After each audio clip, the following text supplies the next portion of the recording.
So ito na nga guys, finally nakapunta na rin ako sa isa sa pinakasikat na coffee shop dito ngayon sa Dagupan City, ang Murph Coffee. After namin mag-grocery sa SM, naisipan ko ngayain si nanay magmerienda. Gusto niya sana sa Savory na lang kami kumain, pero since matagal ko ng planong pumunta dito sa coffee shop na to at bihira lang din ako sa Dagupan, sabi ko go na tayo dito. Medyo nagreklamo pa si nanay kasi malayo daw ito sa SM. Alam nyo na, hindi na masyadong sanay sa biyahe, pero para sa akin, malapit lang naman siya. Pagdating namin, wow, ang ganda pala talaga ng place. Lalo na yung sumalubong sa amin, puro cherry blossoms. Mapapaisip ka na lang na parang nasa Japan ka. Buti na lang talaga at hindi ako napahiya kay nanay kasi nung una ayaw niya pasok pumunta. Pagpasok namin sobrang lamig sa loob, dalawa ba naman ang aircon sa laki ng space. Pag uwi pa lang namin, manghang-mangha na agad si nanay. Tinanong pa niya kung paano ginawa yung mga bulaklak. Sabi ko artificial lang, pero grabe, mukha talagang totoong-totoo. 'Di ba? Then dumating na nga yung order namin. Akala ko simpleng merienda lang, pero umabot agad ng 1,000 yan guys. Medyo may kamahalan pala siya, kaya kailangan talaga may dala ka. Hindi siya ganun ka-budget friendly, pero sa experience, worth it naman. After namin kumain, syempre hindi pwedeng walang picture. Ang ganda ng lugar. Sayang naman kung hindi ika-capture. Hindi ko rin in-expect na sobrang lawak niya. Parang pwede na ngang patayuan ng commercial building sa laki.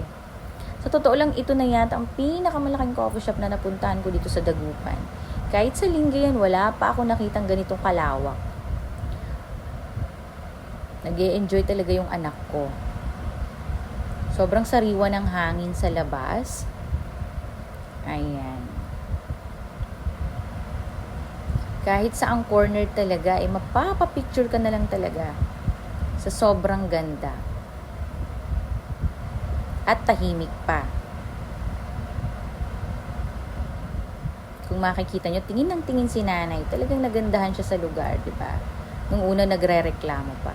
Pumunta pa nga kami sa likod kasi hindi ako aalis nang hindi ko nakikita lahat. At doon may waterfall at cascading rock fountain pa. May usok-usok effect pa. At amoy cherry blossom din. Parang hindi ka na nasa coffee shop. Sobrang relaxing sa mata. At ito pa, hindi mahilig mag-selfie yan si nanay. Pero dito, napasolo selfie talaga siya. Feeling ko mas maganda pa dito, lalo na kapag gabi. Ayan. Overall, masasabi ko na lang talagang maganda siya. Perfect for pictures, relaxing yung vibe, at masarap din yung food nila. Hindi rin nakaka-disappoint. Yan yung rocking fountain, ay cascading rock fountain, no? So, kung hindi pa kayo nakakapunta at mapadpad kayo sa Pangasinan, isa to sa marerecommend kong coffee shop na talagang worth it puntahan. All of my life,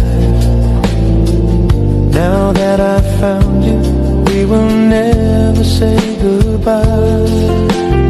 I can't stop this feeling, and there's nothing I can do, 'cause I see everything, and I look at you. When I look into your eyes, I can see how much I love you, and it makes me realize. When I look into your eyes, I see all my dreams come true. When I look into your